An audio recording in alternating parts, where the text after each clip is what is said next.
आप सबका आज के सेशन में स्वागत है, जिसके दो भाग हैं।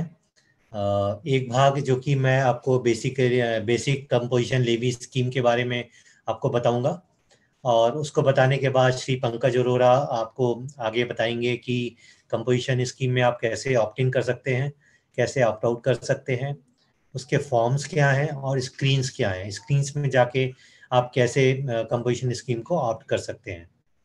तो आज की शुरुआत हम कंपोजिशन स्कीम से करते हैं। तो सबसे पहला सवाल जो आता है वो ये आता है कि ये कंपोजिशन स्कीम है क्या। तो सरकार ने ये स्कीम चालू की है, जो कि छोटे करदाताओं के लिए है।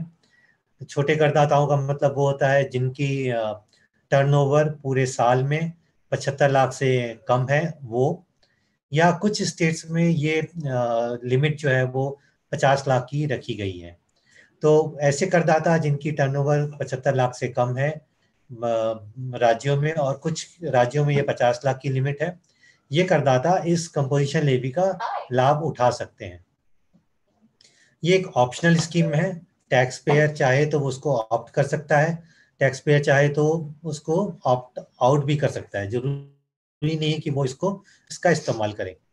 और इसमें क्या होता है कि टैक्स पेयर को अपने टर्नओवर का एक प्रिस्क्राइब्ड परसेंटेज अमाउंट ही केवल पे करना पड़ता है।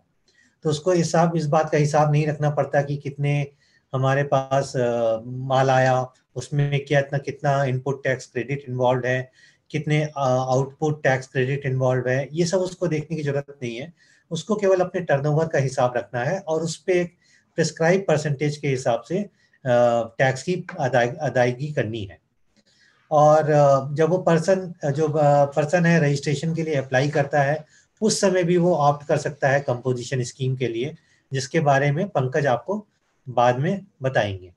तो इस तरह से आप देखेंगे ये स्कीम काफ़ी सिंपल है और कंप्लायंस कॉस्ट को घटाती है।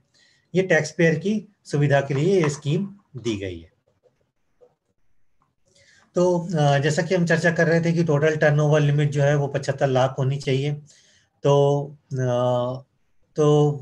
आप देखेंगे कि ये वो राज्य है, दीज आर द स्टेट्स जिसमें कि ये लिमिट 50 लाख की है, जो कि अरुणाचल प्रदेश, असम, मणिपुर, मेघालय, मिजोरम, नागालैंड, सिक्किम, त्रिपुरा, हिमाचल प्रदेश।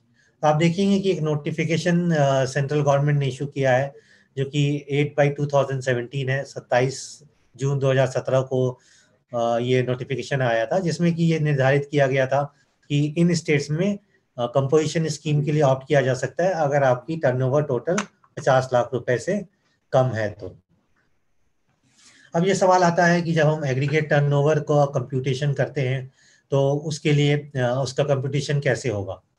तो इसमें मुख्य ध्यान रखने वाली बातें ये हैं कि ये जो aggregate turnover is computed on the basis of turnover on all India basis. मतलब आपके अगर एक इकाई, if there is a factory in Delhi and there is another factory in Chennai, then दोनों का टर्नओवर ऐड किया जाएगा। और इसमें सारी टैक्सेबल सप्लाईज इंक्लूडेड होती हैं, सारी एग्जाम सप्लाईज इंक्लूड होती हैं, और सारे एक्सपोर्ट्स भी इंक्लूडेड होते हैं। तो ये सारी वैल्यूज उसमें जोड़ी जाती है। और ये और ये भी देखा जाता है कि पैन सेम होना चाहिए। अगर पैन सेम है तो ये सारी वैल्यूज उन सारे पैन की जोड़ के ये लिमिट निर्धारित की जाएगी। और इट विल नॉट इंक्लूड, तो ये वो वैल्यूज थी जो इंक्लूड होती हैं। वो वैल्यूज जो इंक्लूड नहीं की जाती है वो है जैसे कि इनवर्ट सप्लाई जो रिवर्स चार्ज में मिलती हैं। Whatever supplies you are getting in under reverse charge is not included in this. और जो आप टैक्सेस पे करते हैं, जैसे कि सेंट्रल टैक्स पे किया आपने, या स्टेट या यूनियन टेरिटरी का टैक्स पे किया, तो ये वैल्यूज इसमें इंक्लूडेड नहीं होती हैं। तो what are included is all taxable supplies, all exempt supplies, and all exports under the same PAN. And what is not included is inward supplies under reverse charge or taxes paid like central, state, union territory और integrated tax paid. तो इस तरह से aggregate turnover create किया जाता है, की value निकाली जाती है। अब देखा जाए कि स्पेसिफाइड रेट, जो हमने कहा कि एक स्पेसिफाइड रेट से उसमें टैक्स को पे करना पड़ता है, वो रेट क्या है। तो आप देखेंगे कि ये टेबल बनी हुई है जो कि फिर से it is coming out of notification number 8/2017 कि जो मैन्युफैक्चरर, सारे मैन्युफैक्चरर को ये कंपोजिशन लेवी की स्कीम अवेलेबल है, लेकिन 3 तरह के मैन्युफैक्चरर को ये स्कीम अवेलेबल नहीं है, जो कि आइसक्रीम बनाते हैं या पान मसाला बनाते हैं या टोबैको प्रोडक्ट्स बनाते हैं। तो इन 3 तरह के जो मैन्युफैक्चरर हैं, इनको ये स्कीम अवेलेबल नहीं है। इसके अलावा सारे मैन्युफैक्चरर को ये स्कीम अवेलेबल है। अच्छा, और उनको अपने टर्नओवर का टोटल टैक्स कितने देना है? 2% टैक्स देना है। जितना भी उनका टर्नओवर हुआ है उसका 2% टैक्स देना है। ये टोटल टैक्स है, मतलब 1% सेंट्रल टैक्स और 1% स्टेट टैक्स। इसके अलावा ये जो स्कीम है वो रेस्टोरेंट सर्विस को अवेलेबल है। अगर आप देखेंगे कि सर्विसेज में it is only available to the restaurant service, मतलब आप कोई और तरह की सर्विस देते हैं तो आप कंपोजिशन स्कीम को का लाभ नहीं उठा सकते। लेकिन रेस्टोरेंट सर्विस में रेट ऑफ टैक्स 5% है, 2.5% सेंट्रल टैक्स और 2.5% स्टेट टैक्स। और ट्रेडर्स भी इस स्कीम का लाभ उठा सकते हैं, और ट्रेडर्स के लिए ये रेट ऑफ टैक्स जो है वो 1% है। तो ट्रेडर्स अगर इस स्कीम का लाभ उठाते हैं तो उनको 0.5% सेंट्रल टैक्स देना है और 0.5% स्टेट टैक्स देना है अपने टोटल टर्नओवर का। तो ये रेट ऑफ टैक्स हुआ, और इससे हमें ये भी पता चल गया कि किनको ये स्कीम अवेलेबल है, किसको अवेलेबल नहीं है। तो सारे मैन्युफैक्चरर्स को अवेलेबल है, एक्सेप्ट जो आइसक्रीम, पान मसाला या टोबैको प्रोडक्ट बनाते हैं, और केवल रेस्टोरेंट सर्विस को अवेलेबल है, and no other services are allowed this facility for paying taxes under composition levy. अब तीसरा सवाल, अगला सवाल ये आता है कि कौन से ऐसे करदाता हैं, टैक्स पेयर हैं जो कि इस स्कीम का लाभ नहीं उठा सके। तो if you are a casual taxable person, मतलब आपने रजिस्ट्रेशन कुछ दिनों का लिया है, आपकी इज देयर एनी इवेंट जिसमें कि आपको टैक्स पे करना है, तो कैजुअल टैक्सेबल पर्सन है या नॉन रेजिडेंट टैक्सेबल पर्सन है, तो आप कंपोजिशन लेवी की स्कीम का फायदा नहीं उठा सकते। इसके अलावा अगर आपकी टर्नओवर जो था वो 75 लाख से ऊपर था पिछले साल, पिछले फाइनेंशियल ईयर में, तो आप इस स्कीम का लाभ अगले फाइनेंशियल ईयर में नहीं उठा सकते हैं। इसके अलावा अगर आप ऐसे सप्लायर हैं जो कि ऐसी सर्विस देते हैं जो कि रेस्टोरेंट सर्विस के अलावा की सर्विस है, तब भी आप इसकी स्कीम का लाभ नहीं उठा सकते हैं। और जो व्यक्ति जो है सप्लाई करता है, person who are supplying goods which are not taxable under GST law, वो भी इस स्कीम का फायदा नहीं उठा सकते हैं। और अगर कोई भी व्यक्ति है जो कि इंटर स्टेट सप्लाई करता है, वो भी इस स्कीम का फायदा नहीं उठा सकता। तो ये कुछ कैटेगरीज है जो स्कीम का फायदा नहीं उठा सकते। इसके अलावा अगर कोई if somebody is supplying goods through an electronic commerce operator as required under section 52, he can also not opt for this scheme. और जैसे कि हमने पहले देखा, a manufacturer of ice cream and other edible ice और पान मसाला और tobacco and other manufacture tobacco substitutes, they can not avail benefit of this scheme. और मान लीजिए आपने किसी एसईजेड को कोई सप्लाई की है, तो एसईजेड की सारी सप्लाई वो आईजीएसटी पे करके होती है, तो उस समय भी आप इस स्कीम का फायदा नहीं उठा सकते। तो ये बात हुई कि कौन व्यक्ति इस स्कीम का फायदा उठा सकता है और कौन व्यक्ति इस स्कीम का फायदा नहीं उठा सकता है। अब हम देखते हैं कि उसको टैक्स कैसे पे करना है। तो कंपोजिशन स्कीम की सुविधा इसलिए दी गई है कि स्मॉल ट्रेडर्स इस टैक्स के बेनिफिट का फायदा उठा सकें। तो उन्हें कंपोजिशन लेवी में क्वार्टरली बेसिस पे टैक्स पे करना है, मतलब कि 18 तारीख के तक उनको ये टैक्स पे करना है after ending of the quarter. और टैक्स जो है आपको रिवर्स चार्ज में पूरी तरह से पे करना पड़ेगा। मतलब आप, ऐसा नहीं है कि अगर आप कंपोजिशन स्कीम को ऑप्ट कर देते हैं तो रिवर्स चार्ज मैकेनिज्म से आपको एग्जम्पशन मिल जाता है। ऐसा नहीं है, आपको रिवर्स चार्ज में टैक्स पे करने की जरूरत पड़ेगी, और वो टैक्स भी आपको 18th of the month succeeding the quarter में पे करना है। और ये इंफॉर्मेशन आपको टेबल 4 में देनी है, जो कि फॉर्म जीएसटीआर 4 में है, जिसके बारे में पंकज अरोरा जी आपको डिटेल में बाद में बताएंगे। तो ये एक सुविधा है कि आपको ये सारा रिटर्न जो है वो क्वार्टरली बेसिस पे देना होता है, टैक्स भी आपको क्वार्टरली बेसिस पे करना होता है। तो ये सुविधा आपको कंपोजिशन स्कीम में सरकार ने दी है। अब आपको रिटर्न कैसे फाइल करना है? रिटर्न आपको इलेक्ट्रॉनिकली फाइल करना है और क्वार्टरली फाइल करना है। मतलब इलेक्ट्रॉनिक मतलब जीएसटी पोर्टल पे आके आपको फाइल करना है और क्वार्टरली बेसिस पे फाइल करना पड़ेगा। और रिटर्न फाइल करना है आपको फॉर्म GSTR 4 में, जो कि आपको कॉमन पोर्टल पे आके करना पड़ेगा, और 18th of the month succeeding the quarter पे करना है। मतलब if you are filing return for the month of July to September 2017, so there are 3 months involved: July, August and September. That is one quarter, and the return is to be filed by 18th October 2017, and that is the also time when you have to pay the tax also. And return में detail क्या देनी है आपको? Basically आपको some basic details देखती हैं कि what is the turnover in the state और union territory, how much inward supplies you have got for paying reverse charge taxes or other taxes, and what is the total tax payable by you. And also such taxpayer is required to file annual return. आपको एक annual return भी file करना है GSTR 9A on or before 31st December. 31 दिसंबर से पहले तक आपको एक GSTR 9A भी फाइल करना होगा। मतलब आप देखिए तो साल में 4 रिटर्न फाइल करने हैं और एक फाइनल रिटर्न 31 दिसंबर अगले साल तक आपको फाइल करना है। तो ये सुविधा आपको अवेलेबल है कि आपको बहुत आसान, ज़्यादा रिटर्न नहीं फाइल करने हैं और सिंपल से अकाउंट्स मेंटेन करने हैं। अब हम आते हैं कि इनपुट टैक्स क्रेडिट में क्या रिस्ट्रिक्शन सरकार ने इस स्कीम में लगाया है। तो सरकार ने ये कहा है कि जो भी व्यक्ति इस स्कीम को ऑप्ट करता है तो उसको वो क्रेडिट चेन से बाहर होगा। मतलब कि सरकार ने जीएसटी जिस तरह से लेकर आया है, whatever mechanism has been made for the smooth flow of credit from the supplier to the receiver, but composition scheme में if you have opted then you are out of the credit chain. इसका मतलब क्या है कि जो भी input supplies आपके पास आती है उसका आप क्रेडिट नहीं ले सकते हैं, और जिसको आप माल सप्लाई करते हैं वो भी उस जो आपने टैक्स पे किया उसका क्रेडिट वो भी नहीं ले सकता है। मतलब ना आप टैक्स का क्रेडिट ले सकते हैं, ना टैक्स का क्रेडिट आप पास ऑन कर सकते हैं।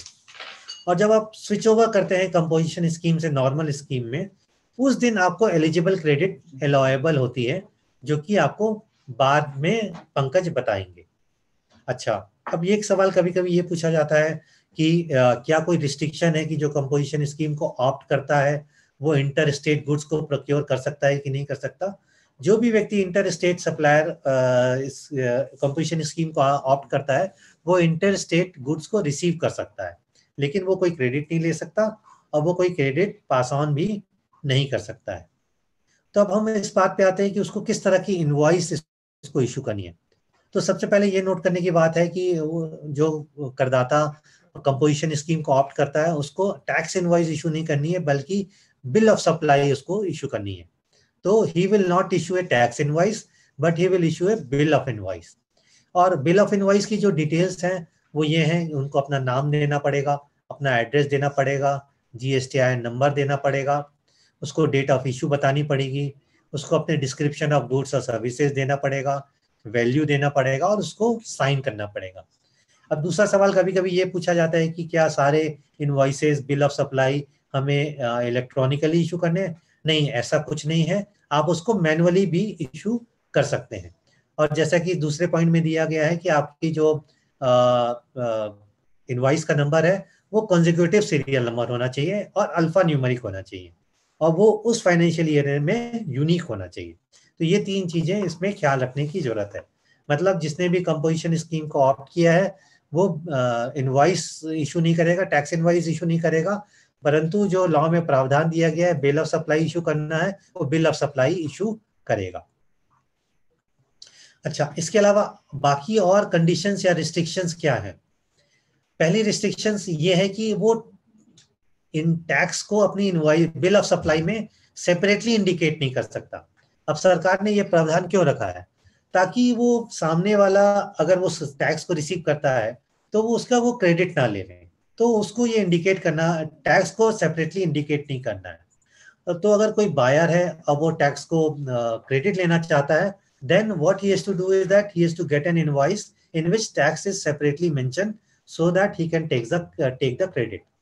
But in these specific cases, supplier will not indicate taxes separately, क्योंकि वो कोई टैक्स अभी पे नहीं कर रहा है, बल्कि वो टोटल टर्नओवर पे एक लमसम अमाउंट टैक्स पे करता है। इसके अलावा उसको अपने बिल ऑफ सप्लाई के ऊपर में एक पॉइंट मेंशन करना पड़ता है कि composition taxable person not eligible to collect taxes on supplies. तो उसको अपने बिल ऑफ सप्लाई पे ये भी मेंशन करना पड़ेगा कि the person is the supplier is a composition taxable person and he is not eligible to collect taxes on supplies, ताकि वो गलती से वो टैक्स कलेक्ट ना कर ले और गलती से वो टैक्स को सप्लाई ना कर दे। इसके अलावा उसको नोटिस और साइन बोर्ड बनाने हैं, जो कि उसमें ये लिखना है कि कंपोजिशन टैक्सेबल पर्सन, और उसको अपने प्रोमिनेंट प्लेसेस में डिस्प्ले करना है, अपने प्रिंसिपल प्लेस ऑफ बिजनेस में और every additional place of business में। वहां पे आपको बताना पड़ेगा कि कंपोजिशन टैक्सेबल पर्सन है आप। तो सरकार ने ये प्रावधान बताए हैं कि खरीदार को ये पता हो कि अगर वो कंपोजिशन टैक्सेबल पर्सन से खरीद रहा है तो उसको वो इनपुट क्रेडिट नहीं मिलने वाला, और ये चीज बताने के लिए ये सारे प्रावधान सरकार ने किए हैं। अब सवाल ये आता है कि वैलिडिटी कब तक है। अगर आपने एक बार इसको ऑप्ट कर लिया तो ये वैलिडिटी हमेशा के लिए है, जब तक कि इसको आप ऑप्ट आउट नहीं करते हैं, जिसके बारे में पंकज अरोरा आपको डिटेल में बताएंगे। तो मतलब आपने एक बार अगर ऑप्ट इन कर लिया तो आपको हर साल इसके बारे में सरकार को बताने की जरूरत नहीं है। लेकिन अगर आपकी टैक्सेबल लिमिट 75 लाख क्रॉस कर जाती है या कोई आप IGST सप्लाई कर देते हैं तो आपको इस स्कीम से बाहर आना पड़ेगा और तब आपको इंटीमेशन देनी पड़ेगी।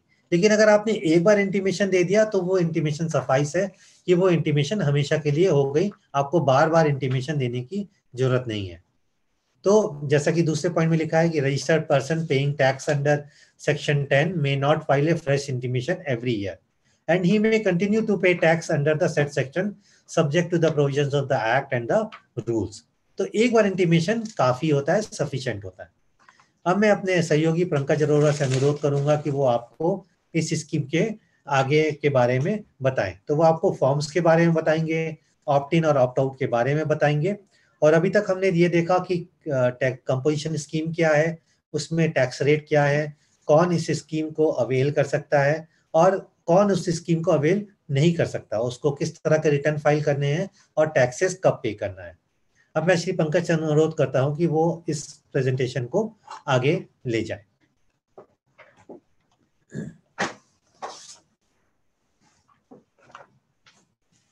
Thank you, Rajiv sir. Now, in this section, we will deal what type of the cases shall emerge when a person, a taxable person, can opt for the composition levy. So there may be three type of situations where the taxpayer can opt for the composition levy. The first situation is when he has been granted a provisional registration.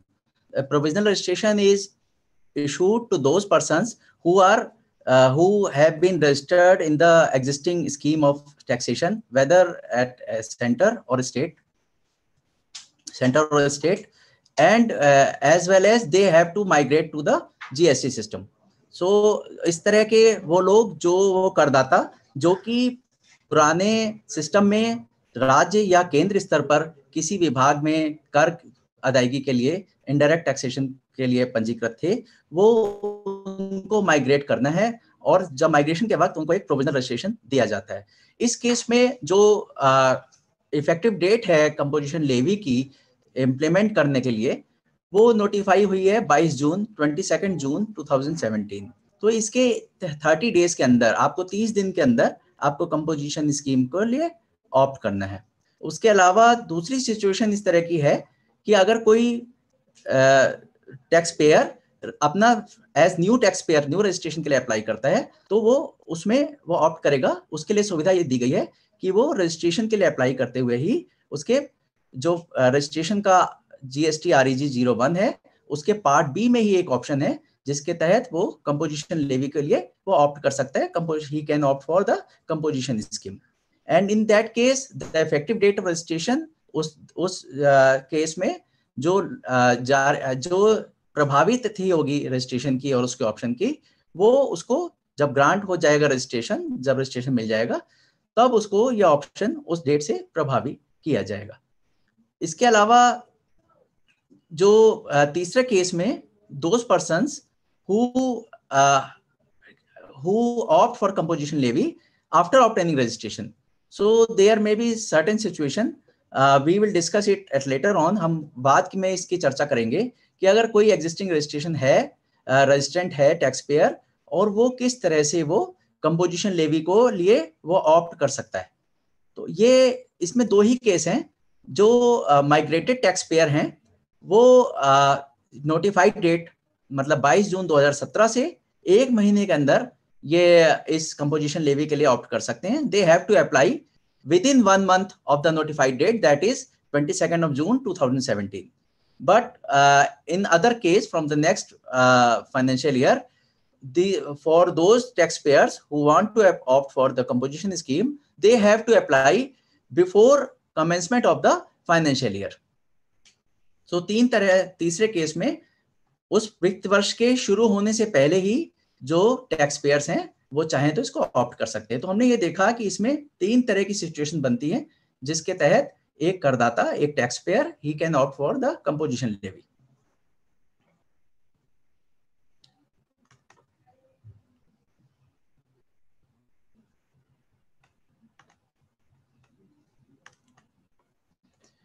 अब इसके लिए करना क्या होगा करदाता को? The person has to electronically file application in form GST CMP 01 on the common portal. तो इसमें क्या है, जो एग्जिस्टिंग रेजिडेंट हैं उनके लिए ये एक फॉर्म का प्रावधान किया गया है GST CMP 01 के। जो कॉमन पोर्टल है हमारा नोटिफाइड, जो गवर्नमेंट ने नोटिफाई किया हुआ है for the purpose of GST is GST website is www.gst.gov.in that has been developed and maintained by the Goods and Service Tax Network। सो अब वहां पर हम वापस आते हैं और हम देखेंगे कि ये इस करदाता जो कि माइग्रेट होकर अभी GST सिस्टम में आए हैं, उनको 22 जुलाई से पहले, क्योंकि एक महीने का समय सीमा इसमें दी गई है, उनको 22 जुलाई से पहले इसमें ऑप्ट करना है। उसके अलावा उस करदाता को tax payer has to furnish the detail of stock including the inward supply of the goods received from the unregistered person, as the person who has opted, as Mr. Rajiv sir has have given in detail, that even if a taxpayer is liable for the inward supply for the goods received from unregistered person, okay, in that case he has to pay the tax on the reverse charge mechanism। तो अगर उस जो composition scheme में opt कर रहा है उस tax payer के पास अगर उसके पास ऐसा स्टॉक है जो कि अनरजिस्टर्ड पर्सन से एक्वायर किया गया है, जो कि GST स्कीम में रजिस्ट्रेशन तो नहीं लिया है, तो उस स्टॉक पर ऐसा स्टॉक जो कि उसके ऑप्शन करने के एक दिन पहले जो भी उसके पास अवेलेबल है उस पर उसको एक डिक्लेयर करना पड़ेगा फॉर्म GST CMP 3 में। GST CMP 3 को अभी हम फॉर्मेट हम विस्तार से चर्चा करेंगे कि इसमें क्या उसको डिक्लेयर करना है, और ये डिक्लेरेशन उसको कॉमन पोर्टल यानी कि GST वेबसाइट पर ही देना है। इसके समय सीमा 60 दिन 60 days are prescribe for submission of this detail of stock in form GST CMP 03।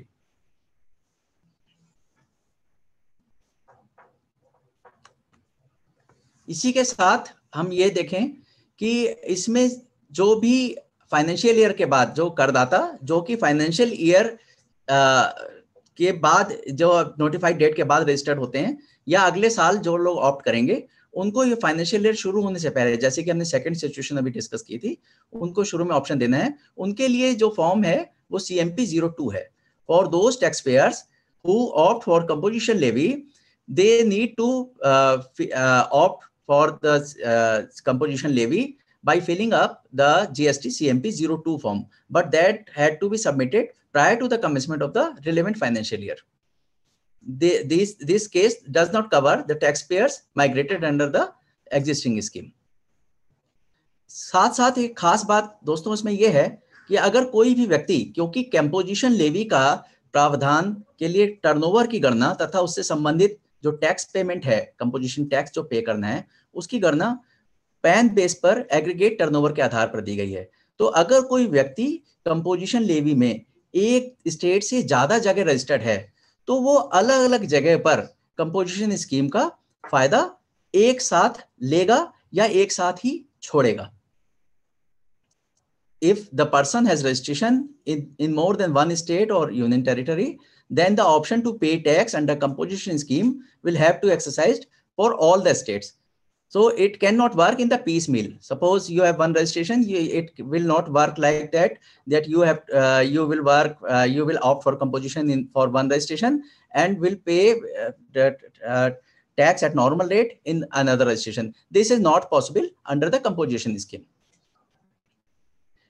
So similarly, अगर आप कंपोजिशन स्कीम से ऑप्ट आउट करते हैं, अगर आप ये सोचते हैं कि आपके पास ऐसी सिचुएशन है कि आप कंपोजिशन के अंतर्गत नहीं रहना चाहते, तो या आप normal tax pair credit supply chain का पार्ट बनकर नॉर्मल टैक्स देना चाहते हैं, तो ऐसे केस में अगर आप ऑप्ट आउट करते हैं कंपोजिशन स्कीम से, तो वो साइमल्टेनियस आपके जितने भी रजिस्ट्रेशन है सब पर वो लागू होगा, वो आपका डिसीजन, और उसी के जो परिणाम है वो एक साथ सभी पर एक साथ चलेंगे।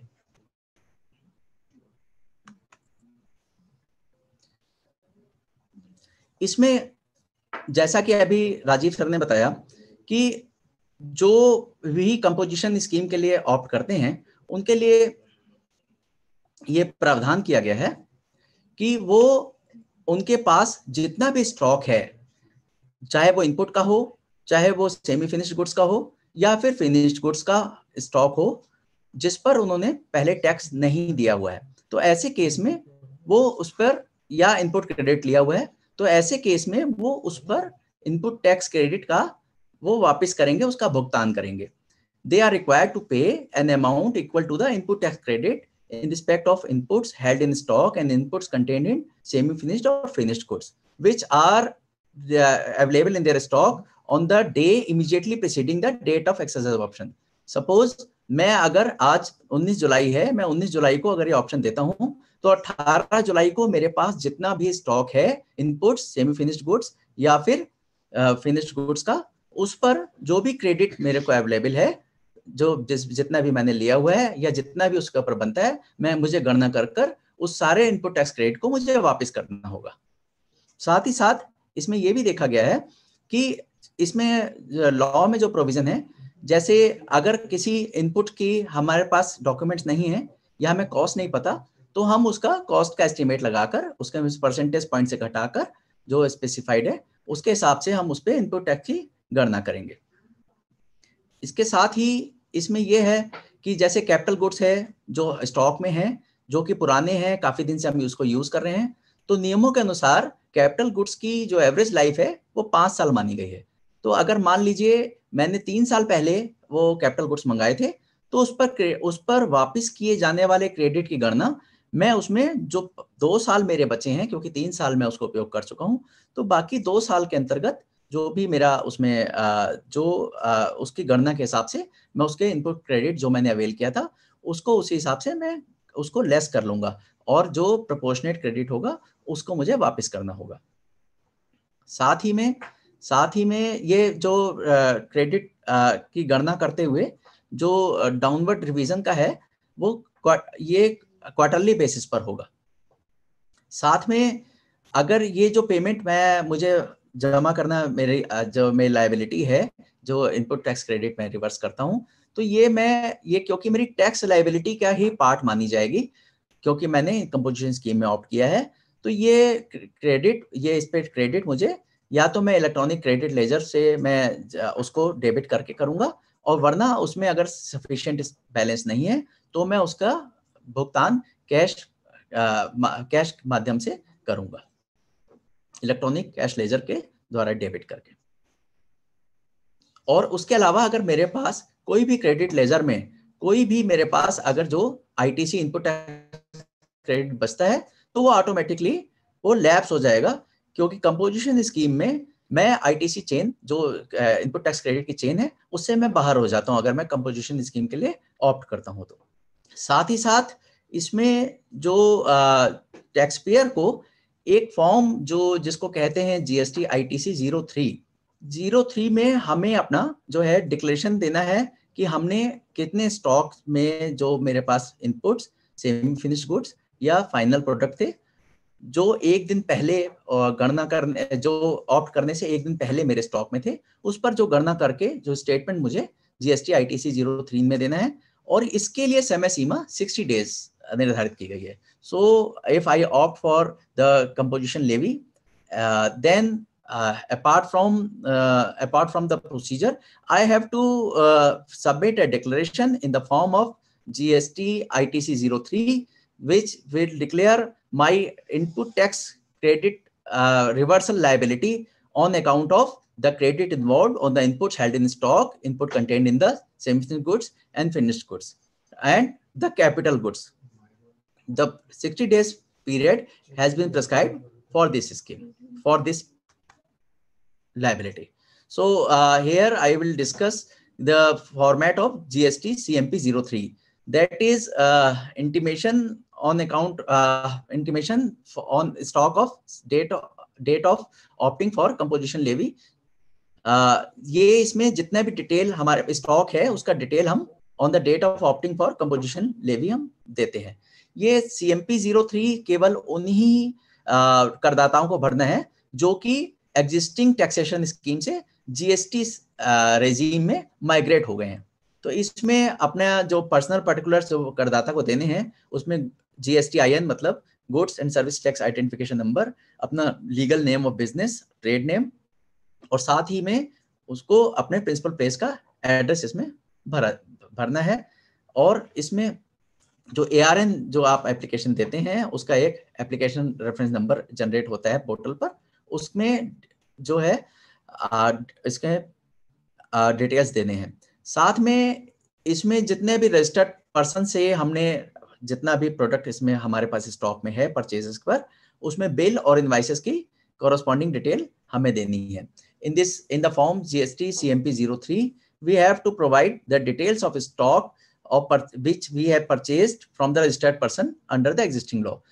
We have to provide the GSTI number or TIN number of our supplier and the corresponding entry of the bill number, invoice number, value of stock, and the credit available in form of VAT or central excise or service tax, whatever it may be. इसी के साथ अगर हमारे पास unregistered persons के रूप में से अगर हमने कोई परचेजेस की हैं तो उस स्टॉक पर जो अनरजिस्टर्ड पर्सन से हमने लिया है उस पर भी हमें उसका डिटेल देते हुए उस पर जितना भी हमारे को सेंट्रल एक्साइज या सर्विस टैक्स में रिवर्स टैक्स लायबिलिटी के अंतर्गत हमें टैक्स देना था, हम उस पर टैक्स की गणना करेंगे। और साथ में इसमें कॉलम 9 में उसका डिस्क्रिप्शन दिया हुआ है कि कितना अमाउंट हमने गणना कर सेंट्रल टैक्स और स्टेट टैक्स के रूप में हमने जमा किया है, जिसका डेबिट एंट्री नंबर और अमाउंट होगा, और साथ में इसको हम सबमिट करते हैं।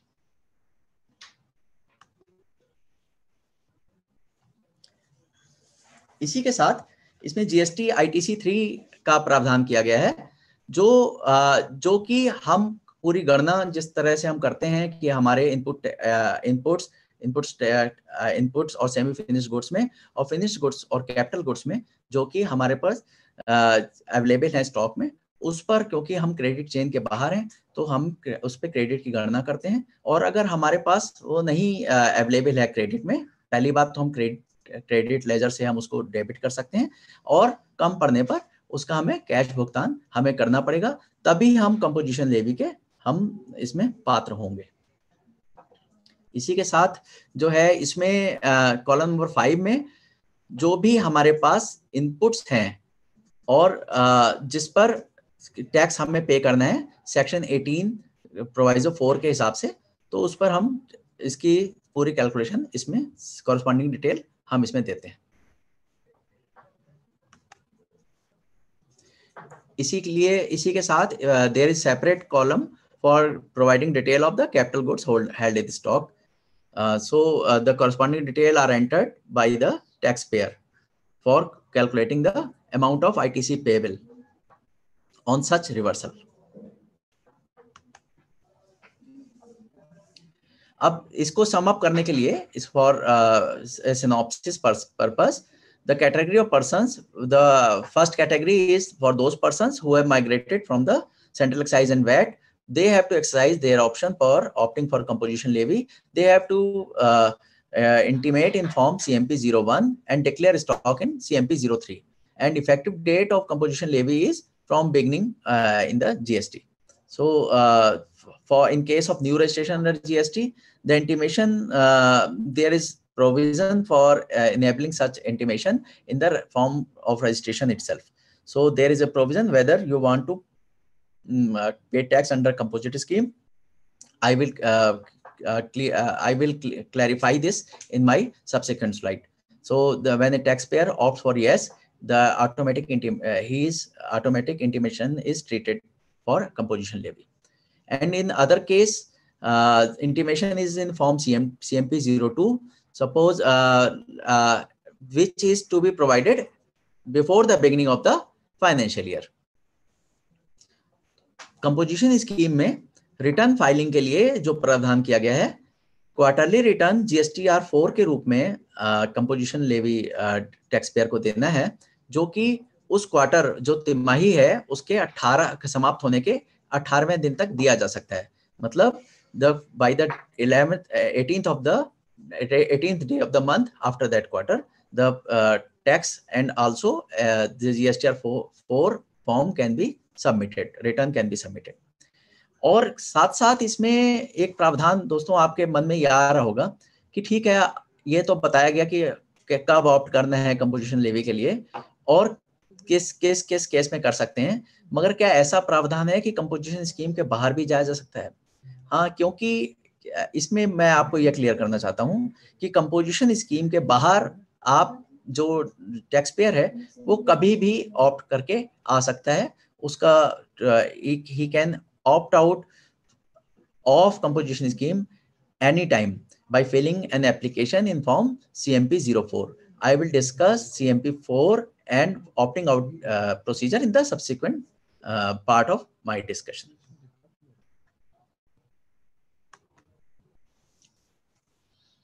इसके अलावा जैसे एक तो ऑप्शन हुआ कि कंपोजिशन स्कीम जब वो 75 लाख से ऊपर अपना प्रेस्क्राइब टर्नओवर उनका हो गया तो वो उन्होंने खुद ऑप्ट आउट कर जाते हैं कंपोजिशन स्कीम के बाहर और वो नॉर्मल टैक्स पेयर की श्रेणी में आकर नॉर्मल तरीके से टैक्स देने लग जाते हैं. साथ ही साथ इसमें यह भी है कि अगर जो इससे संबंधित शर्तें हैं कंपोजिशन स्कीम से, अगर मैं उसका पालन नहीं करता हूं और उसके वायोलेशन करता हूं कोई भी स्कीम को, तो मैं कंपोजिशन स्कीम का पात्र, फायदा उठाने का पात्र नहीं रह जाता. तो उस केस में क्या प्रोसीजर होगा उसको हम इस पार्ट में डिस्कस करेंगे. इसमें क्या होता है कि अगर 75 लाख से ऊपर अगर टर्नओवर मेरा प्रेस्क्राइब टर्नओवर हो गया है, प्रेस्क्राइब टर्नओवर अगर मेरा हो गया है, तो उस केस में कंपोजिशन स्कीम से मुझे ऑप्ट बाहर करना पड़ेगा और I have to pay tax at the normal rate under the existing provisions. But in case an officer, the departmental officer find that I was not eligible to pay tax as I have not complied with the relevant provisions, so he may issue me a notice in form CMP 05 within 15 days and I have to reply within 50 days of such notice. The notice will require me as to explain as to how the option to pay tax under composition scheme shall not be denied. And जो tax payer है उसको form GST CMP 06 में इसका reply करना होता है कि वो कंपोजिशन स्कीम का पात्र है या नहीं है. अगर वो अपने पक्ष में इसकी गणना अपने ठीक से तथ्य नहीं जुटा पाता या उसके जवाब से सक्षम अधिकारी संतुष्ट नहीं होते, तो कंपोजिशन स्कीम का फायदा उसको नहीं मिलेगा. उसके ऑर्डर को फॉर्म GST CMP 07 में ऑर्डर इशू किया जा सकता है. साथ ही साथ जिसका ऐसे व्यक्ति जिनका जो कंपोजिशन स्कीम के बाहर आ गए हैं और या चाहे सुओ मोटो अपने थ्रेशोल्ड लिमिट क्रॉस करने पर या अपनी इच्छा से ITC क्रेडिट चेन का पार्ट बनने के लिए या फिर उनके द्वारा कोई वायलेशन, कोई कंडीशन ऐसी फुलफिलमेंट नहीं हो पाई, तो डिपार्टमेंट के एक्शन लेने पर, जब ऐसा एक्शन होता है, अगर ऑर्डर पास हो जाता है कि संबंधित व्यक्ति कंपोजिशन स्कीम का पात्र नहीं है, तो उस केस में जो उस करदाता के पास जो भी स्टॉक है उसके ऊपर जीएसटी आईटीसी 01 के उसमें उसको फॉर्म में उसको वो डिक्लेयर करना है फॉर्मेट में स्टॉक, और उसको गणना करके कि उस पर कितना भी उस इनपुट, सेमी फिनिश्ड गुड्स या फाइनल प्रोडक्ट के ऊपर कितना क्रेडिट इन्वॉल्व है, उसका क्रेडिट का वो एंटाइटल हो जाएगा, subject to satisfaction of procedure and other conditions.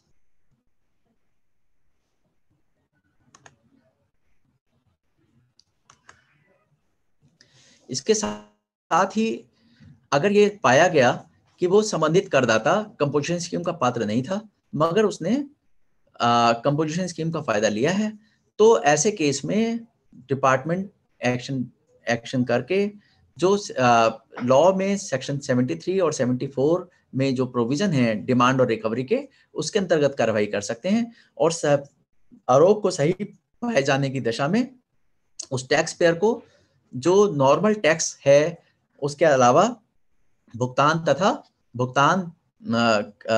ब्याज तथा पेनाल्टी का भी उसको भुगतान करना पड़ सकता है।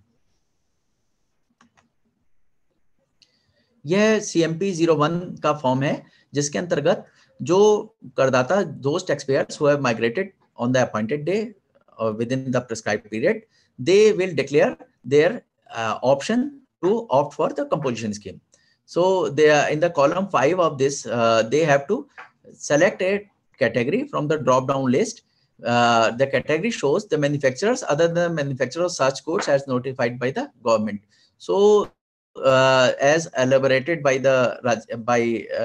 my predecessor, ki three commodities are there, like ice cream and other type of ice, including containing cocoa or not, and pan masala, and the tobacco and tobacco preparations. So these are barred from the composition scheme.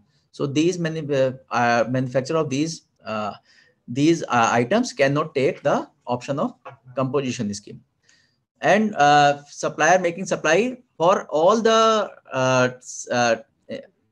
service providers, excluding the restaurant services. The composition scheme is restricted only to the restaurant service. And other traders, any other supplier eligible for composition levy, such traders who are not manufacturer of the notified goods, and the suppliers not suppliers falling in the category of restaurant service can and the other traders are eligible for composition scheme.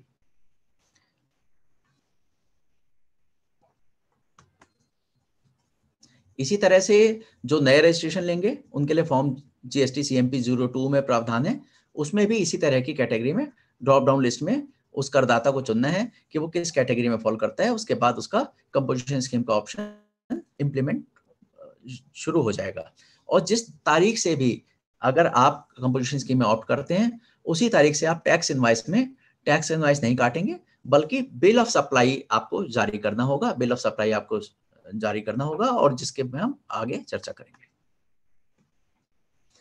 ये इस संबंधित slide में हम दिखा रहे हैं कि अगर कोई करदाता कंपोजिशन स्कीम में ऑप्ट करना चाह रहा है, कंपोजिशन स्कीम में ऑप्ट करना चाहता है, जब वो एप्लीकेशन भरते हुए ही किस तरह से वो ऑप्ट कर सकता है। जब करदाता रजिस्ट्रेशन में GST REG 01 एक नॉर्मल टैक्स पेयर ग्रुप में भरता है, उस वक्त उसको दो पार्ट में रजिस्ट्रेशन एप्लीकेशन भरनी है GST पोर्टल पर जाकर। GST पोर्टल है www.gst.gov.in, जिसमें पार्ट ए से संबंधित इंफॉर्मेशन उस करदाता से संबंधित पर्सनल डिटेल्स हैं। तथा जब वो पार्ट बी भरता है, तो पहला स्क्रीन हमने दिखाया है यहाँ पर। पहले स्क्रीन में जब आप पार्ट बी एप्लीकेशन में आप प्रोसीड करते हैं, तो ये आपको 10 डेटा फील्ड में इसमें डेटा फील्ड भरनी होती हैं, जिसमें business detail, promoter partners detail, authorise signatory, authorise representative, principal place of business, additional place of business आदि, तथा गुड्स और सर्विसेज जो भी आप सप्लाई करेंगे उससे संबंधित आपको डिटेल इसमें भरनी होती है। इसमें फर्स्ट जो बिजनेस डिटेल है उस कॉलम में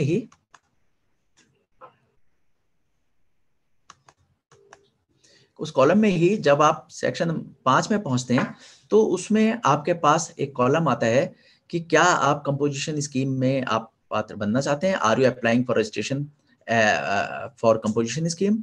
then if you select yes from the button, then it will be treated as a automatic intimation for opting for composition scheme. इसके साथ ही अगर आप if you are already registered in GST, you can select the option by accessing the common portal www.gst.gov.in. You will be shown the GST homepage. And in case of new registration, you have to log in by entering your login credentials. You have to enter your username and password and type the characters entered in the C in the CAPTCHA. Then when you log in, this is the taxpayers dashboard on the GST portal. So under the under the menu services, you find a sub menu registration. When you click on registration, there are many menus. One of them is option to opt for composition scheme. That is for existing taxpayers who have already applied for registration. So a taxpayer has to opt for the composition scheme. He has to click on this and fill the further details.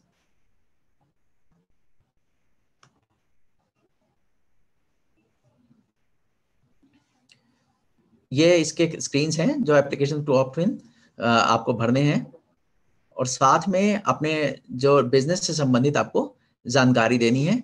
बाद में एक declaration है जो कि आपको check करना है, click करना है, उसके ऊपर टिक करना है और वेरिफिकेशन करना है।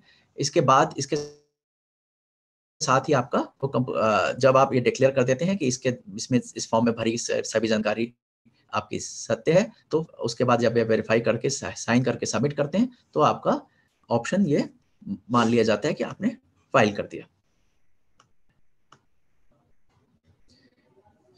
फाइनल सबमिशन से पहले एक आपके पास एक स्क्रीन आता है जिसको आपको वेरीफाई करके प्रोसीड करना होता है, जिसमें कहा जाता है कि जो भी इंफॉर्मेशन है ये सत्य है और सही है और कंप्लीट है। अगर in case of misleading, wrong और incorrect information, it will attract the provision of cancellation. तो अगर आप कोई गलत इसमें सूचना देते हैं या तथ्य आपके सत्य नहीं है इसमें, तो आपके जो रजिस्ट्रेशन के है वो कैंसिल भी किया जा सकता है। अब इसी के साथ हम देखें कि कौन कौन से ऐसे इस बीच हमें एक प्रश्न मिला है। प्रश्न मैं दोहराना चाहूंगा।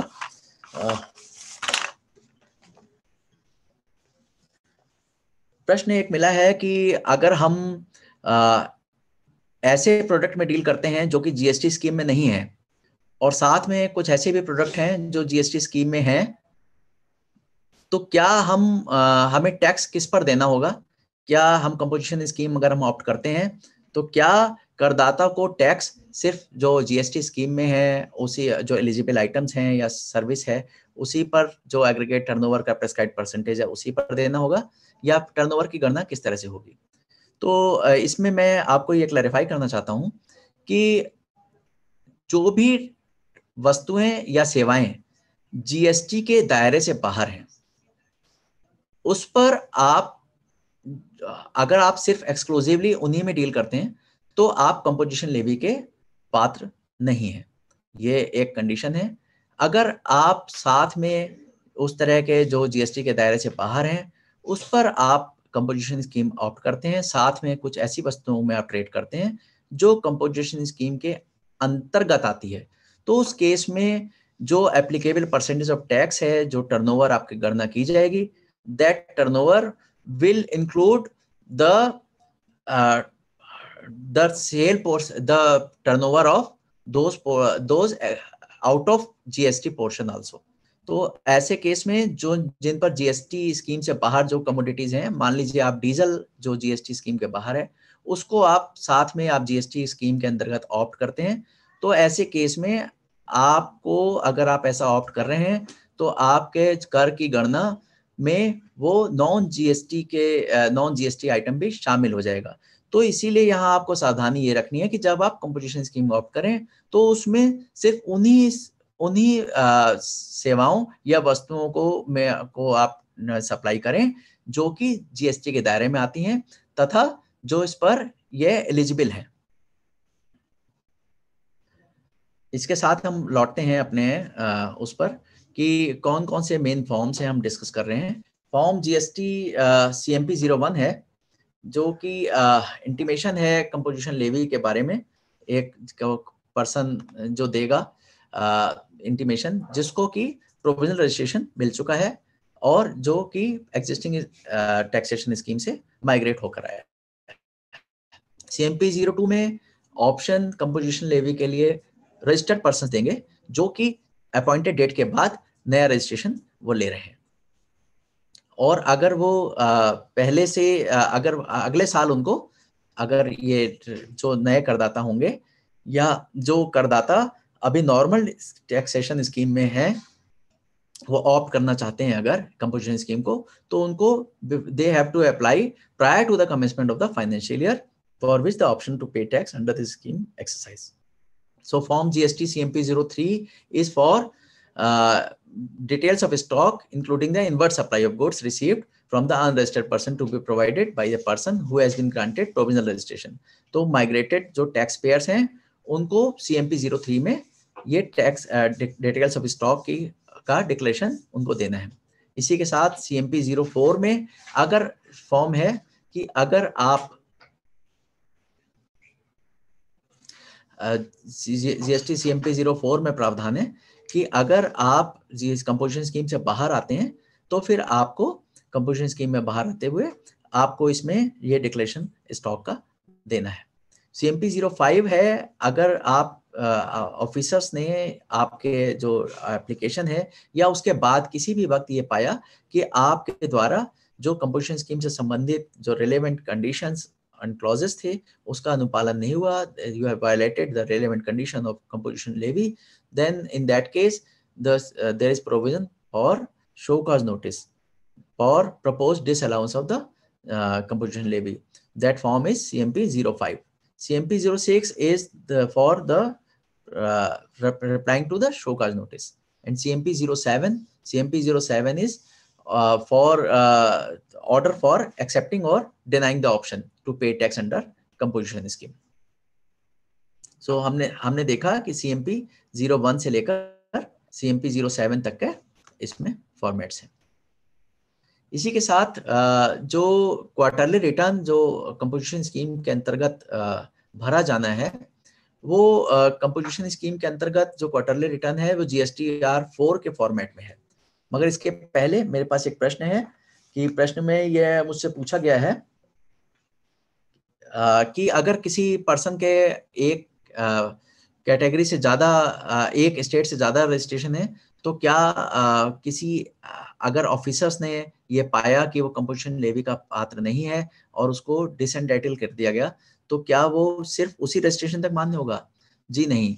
इसका जवाब ये है कि अगर कोई रजिस्ट्रेशन, अगर कोई करदाता अपने, क्योंकि इसमें कंपोजिशन स्कीम ऑल इंडिया में जितने भी आपके उस पैन पर रजिस्ट्रेशन है, अगर आप कंपोजिशन स्कीम में ऑप्ट करते हैं तो सब में एक साथ उसका टर्नओवर के बेस, टर्नओवर की गणना सारे रजिस्ट्रेशन के टर्नओवर के हिसाब से की जाती है कॉमन पैन के। तो अगर आप एक में अगर आप पात्र नहीं रहते तो यही प्रभावी आपके सभी एग्जिस्टिंग रजिस्ट्रेशन में माना जाएगा। So the composition scheme can not be availed in piecemeal. So if you are found not entitled for composition scheme in one registration, then in all the registration, irrespective of the state you are having registration, for all registration, you will not be entitled for the composition levy scheme.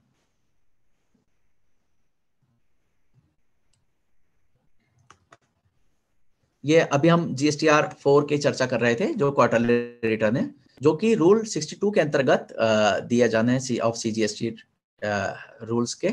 इसमें इसके जो है तीन इसमें वो हैं। एक तो इनवर्ट सप्लाईज के ऊपर, जिस पर टैक्स दिया जाना है।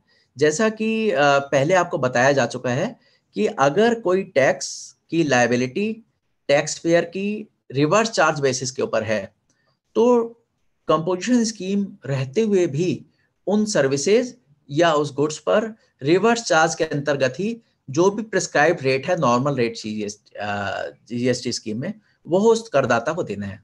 The tax payer who is liable to pay tax on the reverse charge basis on any services और goods, then in that case, irrespective of availing composition levy, that taxpayer have to pay tax at the prescribed rate itself. And for that tax liability, the benefit of composition levy will not be given. So that includes the supplies received from the registered supplier, other than the supplies attracting reverse charge basis. That also include the supplies received from a registered supplier attracting reverse charge. That also includes the supplies received from an unregistered supplier. जैसा कि हमने बताया कि unregistered persons को भी अगर जो उनसे हम चीजें लेते हैं, सेवाएं लेते हैं, सेवाओं की सप्लाई लेते हैं, तो उस पर टैक्स पेयर को सामान्य दर पर, जो जीएसटी की सामान्य दर है, जो प्रिस्क्राइब रेट है, उसके ऊपर ही रिवर्स चार्ज में आपको टैक्स देना होगा, जिसके लिए आप क्रेडिट के जिसको आपको टैक्स देने के बाद, क्योंकि कंपोजिशन स्कीम में क्रेडिट का पात्र नहीं होता है, नॉर्मल टैक्स पेयर को क्रेडिट मिलेगा, मगर कंपोजिशन स्कीम में क्रेडिट नहीं मिलेगा। ऐसे ही इंपोर्ट ऑफ सर्विसेज के केस में tax payer is liable to pay tax on the reverse charge mechanism. So in this column 4 we have to provide the details of all the services, supply of services and goods on which we are liable to pay under reverse charge as a composition dealer. We have to provide all the original before proceeding further. मैं आपको ये बता दूं कि GST portal में form, जो return का form है GSTR form 4A, GSTR 4A, ये पहले ऑटो पॉपुलेट होगा। जिस भी पर्सन, रजिस्टर्ड पर्सन से आपने माल खरीदा है, तो उसके जो कॉरस्पॉन्डिंग डिटेल है GSTR 4A में ऑटो पॉपुलेट होगी, और all details of the inward supply which have been affected from a registered person will reflect in the corresponding part of form GSTR 4A. So a taxpayer has to modify, add or amend that such details, and will there after that the create certain fields in the GSTR 4 form will be created. इसी में साथ में जो detail हमें देने हैं, supplies के detail देने हैं। सप्लाईज के डिटेल 5 में देने हैं, जिसमें कि डेबिट और क्रेडिट नोट्स के भी हमें डिटेल देने हैं, क्योंकि उसी से हमारी लायबिलिटी, टैक्स लायबिलिटी के ऊपर फर्क पड़ता है। साथ में जो टैक्स हमें देना है आउटवर्ड सप्लाईज के ऊपर, वो रेट ऑफ टैक्स हमारा फिक्स है। जिन भी हम सेवाओं या उस पर गुड्स पर हम कर रहे हैं, जो प्रिस्क्राइब रेट, जिसके बारे में हम विस्तार में पहले ही चर्चा कर चुके हैं, उस पर कंपोजिशन टैक्स अमाउंट जितना भी हम देंगे, पहले टर्नओवर उसमें हमारा टोटल आ जाएगा, उसके ऊपर प्रिस्क्राइब रेट में हमें परसेंटेज पे हमें टैक्स देना है कंपोजिशन स्कीम का।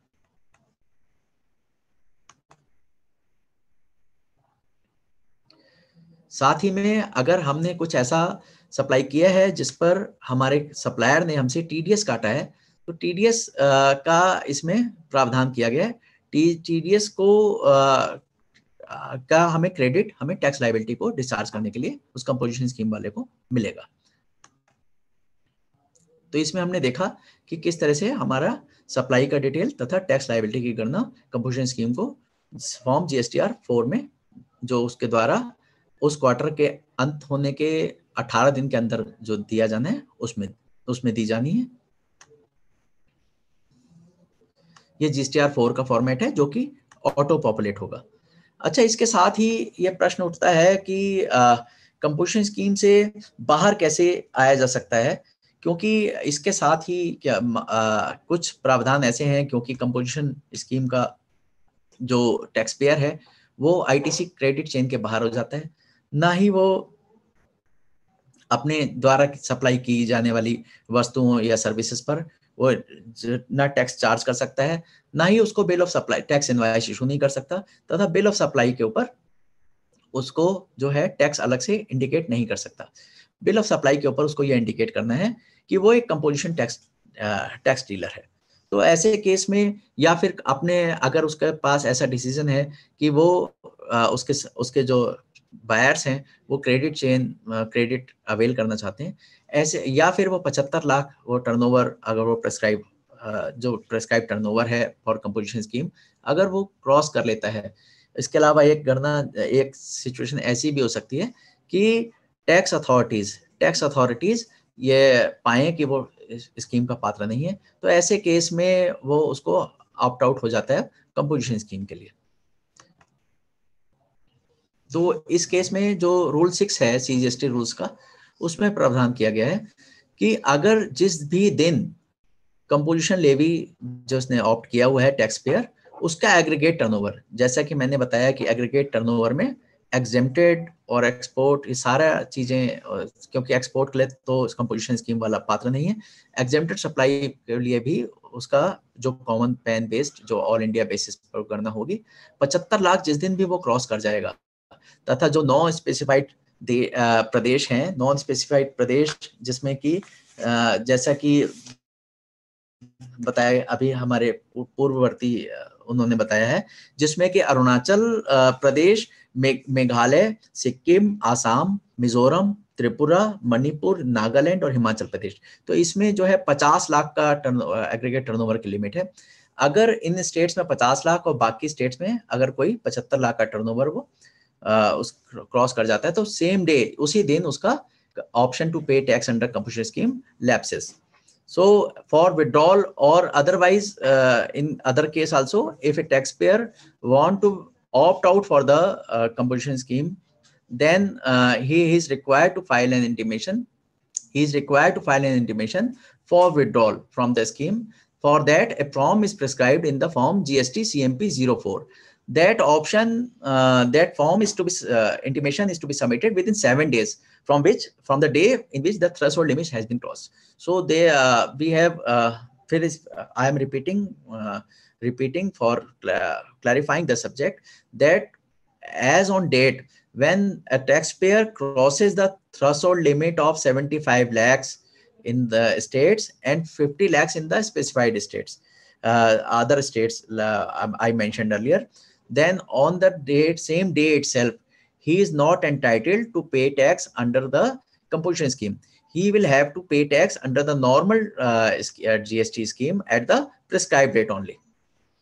And in that case, if a taxpayer opts out of the composition scheme and choose to pay tax at the normal rate, he can avail the input tax credit. Then he will be entitled. अभी तक जब तक वो composition scheme में था, वो tax credit का पात्र नहीं था, वो एंटाइटल नहीं था, मगर जैसे ही वो इनपुट टैक्स क्रेडिट में जो ऑप्ट आउट करता है, वो उसकी स्कीम से बाहर, ये कंपोजिशन स्कीम से बाहर निकलता है, तो इनपुट टैक्स क्रेडिट जितना भी स्टॉक उसके पास है इनपुट्स का, सेमी फिनिश्ड गुड्स का, या फिर जो फिनिश्ड फाइनल प्रोडक्ट है तथा कैपिटल गुड्स का, उस पर वो प्रिस्क्राइब वो गणना करेगा, और उसके लिए उसको फॉर्म CMP 04 उसको देनी है, और साथ में उसको एक डिक्लेरेशन देना है 30 दिन के अंदर, विड्रॉ करने के 30 दिन के अंदर, जो कि फॉर्म GST ITC 01 के अंतर्गत देना है। तो फॉर्म GST ITC 01 में वो स्टॉक का पूरा डिटेल देगा, जो कि ऑप्ट आउट होने के दिन पर उसके पास inputs, semi finished goods, final product और कैपिटल गुड्स हैं, जिस पर उसको क्रेडिट एंटाइटलमेंट हो जाएगा। तो मैंने जैसा कि पहले बताया, the registered person who intends to withdraw from the composition scheme, he has to file a application in form GST CMP 04. Either I want to clarify that all the applications and intimations are to be filed through the common portal only, electronically through the common portal only. तो common portal is the GST website, URL www.gst.gov.in. And when a person who has applied for withdrawal from the composition scheme, he has to furnish a statement in form GST ITC 01, which will contain the details of the inputs and the inputs contained in the semi-finished or finished goods on the date of withdrawal. That form is to be submitted within a period of 30 days of withdrawal. ये form GST CMP 04 है, जो कि करदाता जो कि composition scheme से बाहर आना चाहते हैं, कंपोजिशन स्कीम को नहीं आगे अवेल करना चाहते, उसके लिए CMP 04 का प्रावधान किया गया है। इसके साथ ही स्टॉक का डिक्लेरेशन GST ITC 01 के अंतर्गत देना है, जिसमें कि उसको ये बताना है कि कितना इनपुट टैक्स क्रेडिट था जो जिसका वो पात्र है, क्योंकि अब वो अभी तक वो सेक्शन 10 ऑफ CGST एक्ट के अंतर्गत कंपोजिशन स्कीम के अंतर्गत वो अवेल कर रहा था, उसके अंतर्गत प्रिस्क्राइब परसेंटेज पर टैक्स दे रहा था टर्नओवर के। अब वो उसके बाहर आने के बाद सेक्शन 18 के अंतर्गत 18(1) के अंतर्गत उसको ये डिक्लेरेशन देना है। इस डिक्लेरेशन में उसको ये गणना करनी है कि कब से उसने वो ऑप्ट आउट किया है और उसके अंतर्गत कितना उसके पास स्टॉक था। स्टॉक में वो कंसर्न वो इनवाइसेस के detail, he has to provide the details of the corresponding invoices involving the inputs, semi-finished goods, final product, and capital goods which are held in stock on the day immediately preceding the day on which he opts to become out of the composition scheme. So he has to provide these details in the form GST ITC 03. And there is a provision कि इसमें अगर 2 लाख से ऊपर आपका इस सैंडवेयर credit है, तो फिर इसमें प्रोविजन किया गया है कि कोई चार्टर्ड अकाउंटेंट या कॉस्ट अकाउंटेंट उसकी गणना को सत्यापित करेगा। There is a provision for certification by the chartered accountant और a cost accountant where the tax credit involved is more than ₹2 lakh.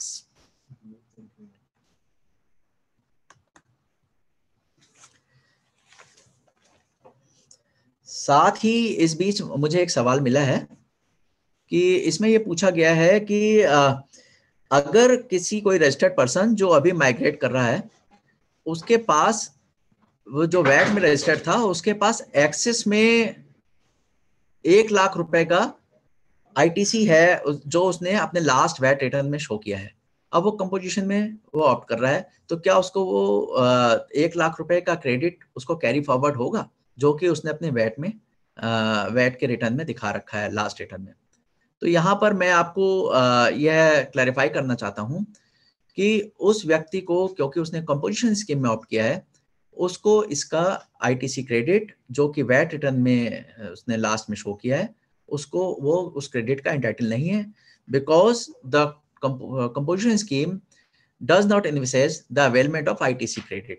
So all the credit which is available at the time of migration with the taxpayer who opts for composition scheme, he will not entitled for that credit, and that credit whatsoever is entered in the return shall lapse.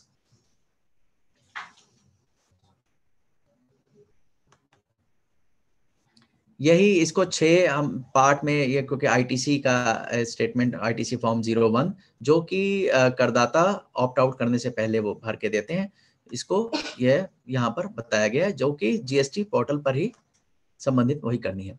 साथ ही में इसके साथ ही ये सवाल उठता है कि अगर मान लीजिए if I am not entitled for the composition scheme and I have opted and then what is the disqualification procedure for the composition levy? In that case, if any contravention is observed by the proper officer wherein the registered person was not eligible to pay tax under composition scheme, or it is found that he is contravened the provision of CGST Act or the provisions of chapter 2 of the CGST rules, then a notice will be issued to such person. in form CMP 05, and within the 15 days he has to apply. He will be show cause with within 15 days from the receipt of such notice as to why the option to pay tax under the composition scheme shall not be denied. And if the option is denied, that person by order, then that person will be liable to pay tax at the normal rate, treating him as a normal taxpayer. All the tax will be calculated and will be liable to be paid along with the interest and penalty, which is imposed in the order by the concerned authority. So he will not be, if found not eligible for the composition scheme, that person will not be eligible for composition levy. इसी के साथ जो department इसमें form देगा, show का notice देगा, वो form GST 5 में उसको देंगे, जिसका जवाब उसको 6 में देना है करदाता को, फॉर्म GST CMP 06 में. और इसके after providing an opportunity of personal hearing to that taxpayer, an order will be passed by the competent authority deciding his entitlement or disentitlement to the composition levy. That order will be issued in form GST CMP 07 prescribed in the rules.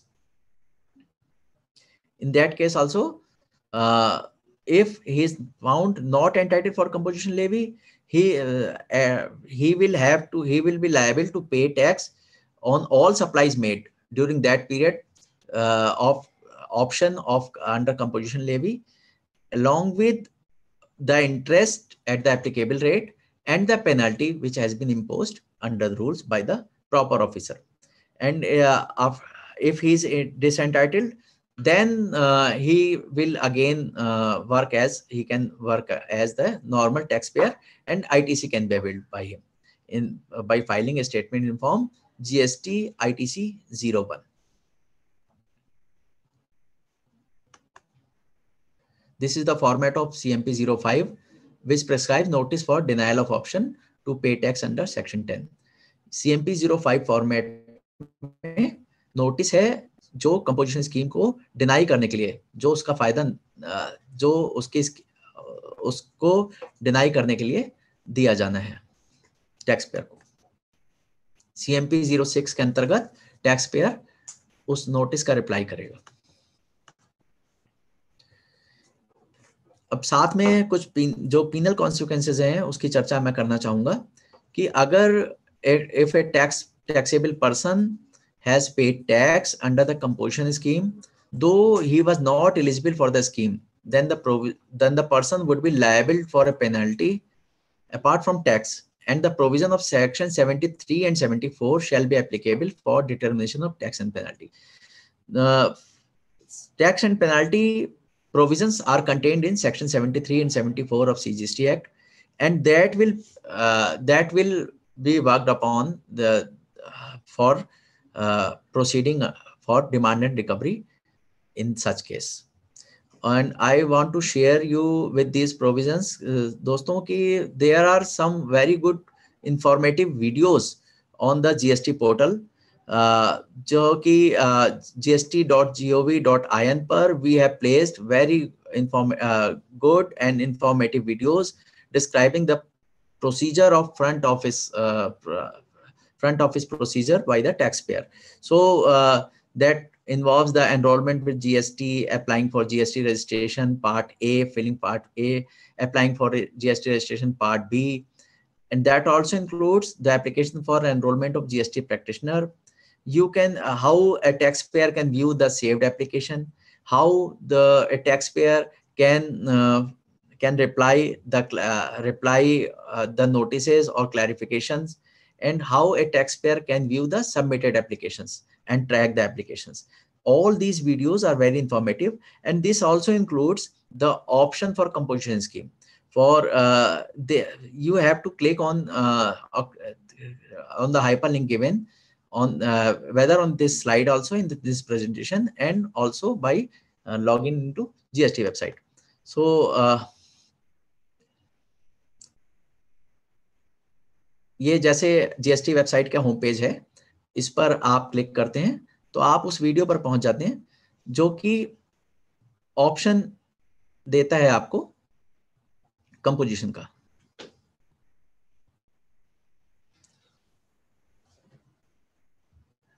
आइए जरा, इसमें चल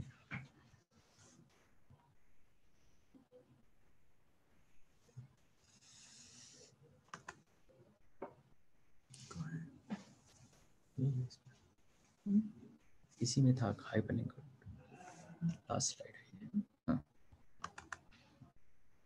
last slide.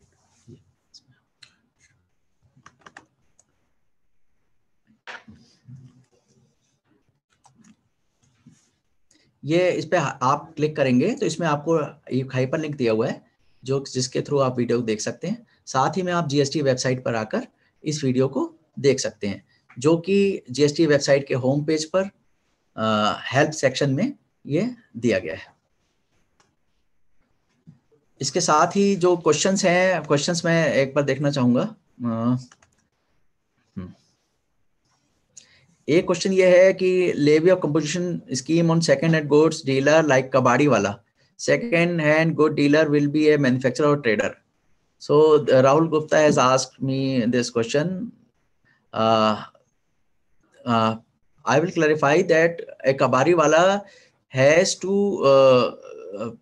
be over the threshold limit of 20 lakhs and 10 lakhs in certain states, has to and also comply with the other schemes.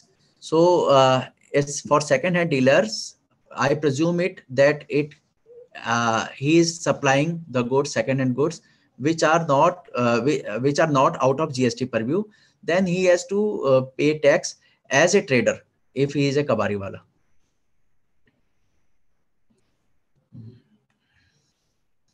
आगे question हम लें।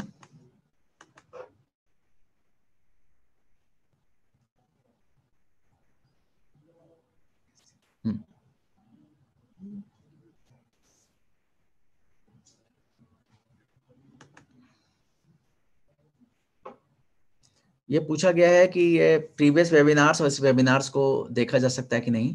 अभी ये webinar आप NEGD के वेबसाइट पर जाकर आप इसको देख सकते हैं। आपको अपने आप को रजिस्टर करना पड़ेगा और उसमें तथा LMS में आप बिना रजिस्ट्रेशन के भी आप इसके वेबिनार की रिकॉर्डिंग तथा प्रेजेंटेशन आप डाउनलोड भी कर सकते हैं।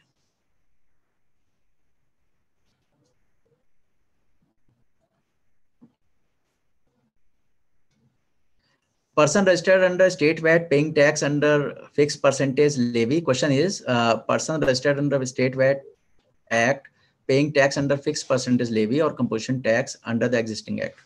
If you want to pay tax under section 10 of CGST Act, whether he is required to pay tax on the stock available as on the appointed date, as he was paying state tax on composition basis. Also, Form GST CMP 03 shows central tax and state tax on union tax debit entry number. What does it mean? So in that case, you have to pay tax on the stock available, and whatever VAT forms like form A, B, C to F, you have to declare in the trans 1 format, which is prescribed in section 140 of the CGST Act and the relevant transition provisions rules. So आपको उसके ऊपर tax देना होगा और साथ में जो forms आपके पास हैं वैट डिपार्टमेंट के, उसके आपका डिटेल्स ट्रांस 1 में आपको प्रोवाइड करना होगा। साथ में GST CMP 03 में जो सेंट्रल टैक्स और स्टेट टैक्स का डेबिट एंट्री नंबर है, वो गणना की गई है कि आप जो आपको क्रेडिट रिवर्स करना है अपने पास इनपुट्स, फाइनल प्रोडक्ट्स और पर input, semi finished goods, final product और कैपिटल गुड्स के ऊपर, क्योंकि आप कंपोजिशन स्कीम को ऑप्ट कर रहे हैं, तो उसकी गणना करने के लिए CMP 03 में जो आप स्टॉक की गणना करेंगे, जो स्टॉक की गणना के ऊपर जो भी आपका क्रेडिट है जो आपको रिवर्स करना है, पॉइंट नंबर 9 में आपको उसी का उत्तर देना है।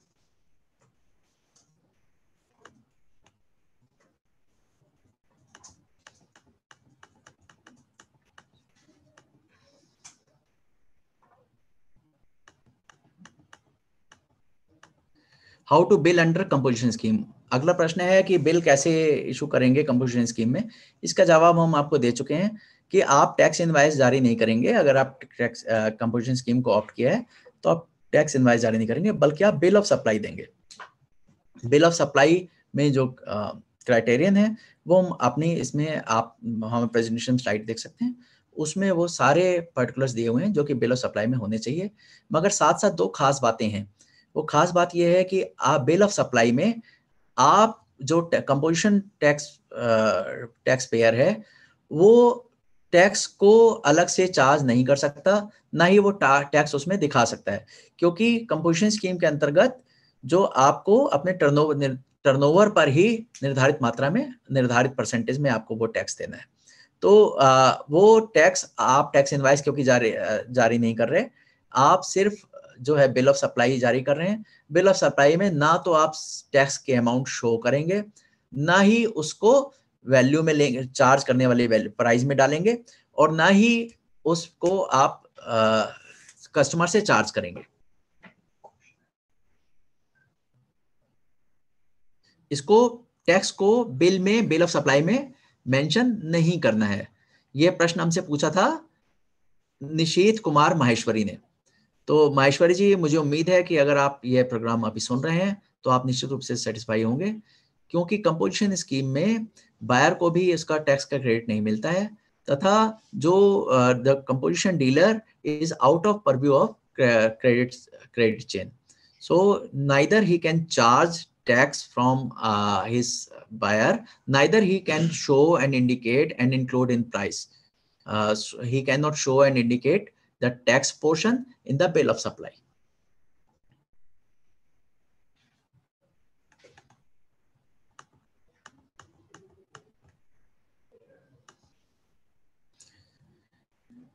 ये कहा गया है, उज्जवल गोपाल ने प्रश्न किया है कि जीएसटी सीएमपी 1 फॉर्म का में लिखा है कि 30 दिन के अंदर ही आपको ये देना है, 30 दिन के बाद नहीं। तो क्या ये डेट कौन सी है? तो मित्रों, जो अपॉइंटेड डेट है कंपोजिशन स्कीम के लिए वो 22 जून निर्धारित की गई है। उसके 30 दिन के अंदर ही आपको ये सीएमपी 0 फॉर्म में ऑप्शन देना है। तो उस 30 दिन के फॉर्म के हिसाब, 30 दिन के पीरियड के हिसाब से आपके पास 21 जुलाई तक का समय है कंपोजिशन स्कीम को ऑप्ट करने के लिए। फिलहाल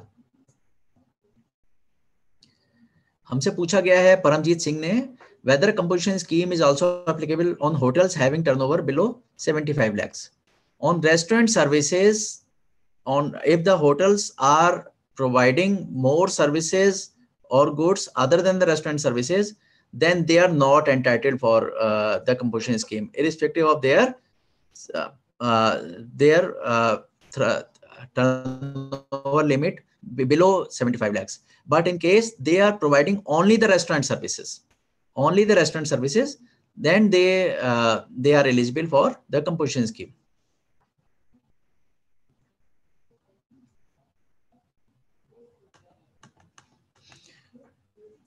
एक प्रश्नकर्ता ने पूछा है कि if anybody supply both taxable and non taxable goods, तो दोस्तों अगर वो टैक्सेबल और नॉन टैक्सेबल गुड्स सप्लाई कर रहा है तो वो कंपोजिशन स्कीम का पात्र नहीं है।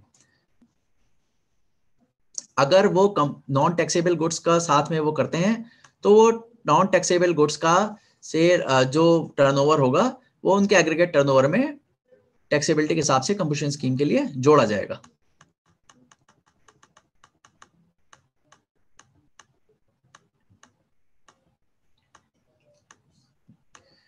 अब समय हमारे पास सीमित है और मगर निश्चित रूप से हम I would like to clarify all your queries, all your doubts. So please, I would request you to please mail me at lms@digitalindia.gov.in. We will be very happy replying all your queries and doubts. And please give us your feedback, which is very much valuable for us.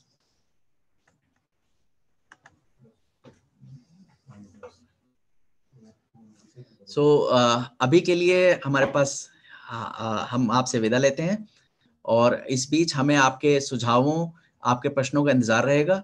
आप हमें अपने प्रश्न हमें mail कर सकते हैं lms@ digitalindia.gov.in, और साथ ही में आप NEGD के वेबसाइट पर इस प्रेजेंटेशन को देख सकते हैं और इसकी रिकॉर्डिंग को सुन सकते हैं। Thank you. Rajeev Agrawal sir को और अपनी टीम भगवान पाटिल सर, नीरा, सतीश, और साथ में जो हमारे सपोर्ट टीम है रेखा और रोहित की, और साथ में मैं आभारी हूँ mister NPJ Shilo Rao and his team of Digital India who make this possible. Thank you all.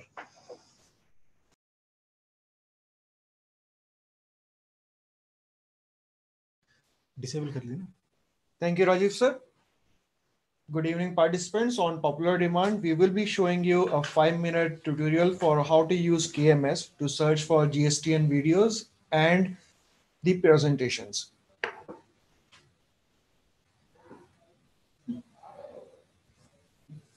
Very good presentation. Okay, so if my screen is visible to all of you, you can see that there is the KMS website. How I did it is I just went to kms.negd.in.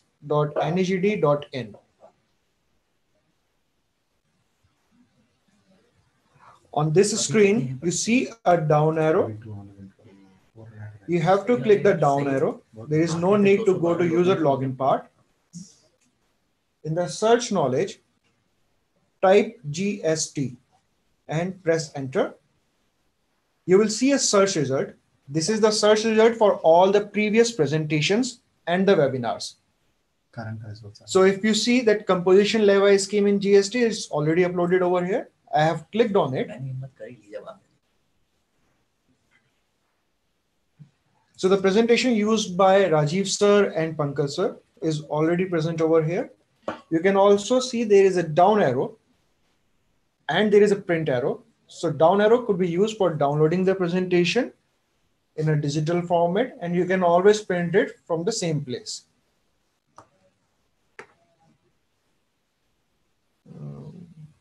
Also, there is a webinar available on GST. So this is a previous webinar recording. Good evening to each one of you.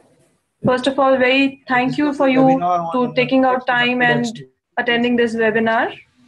There are few housekeeping rules which we have to share, which we request each one of you to follow. Also, just to highlight all the questions. There is one chat box here, which is there available for each one of you.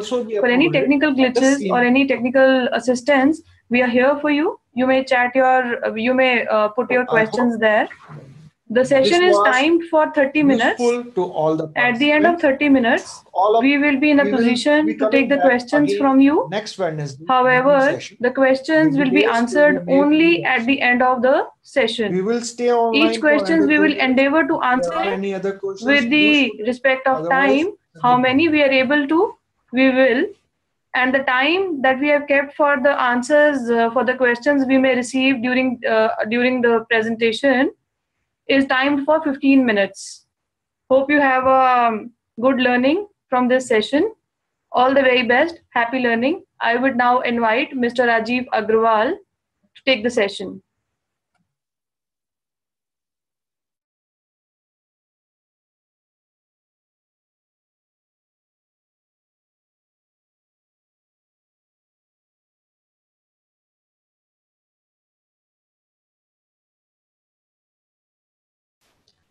Once again, thanks to everyone. See you again on Wednesday.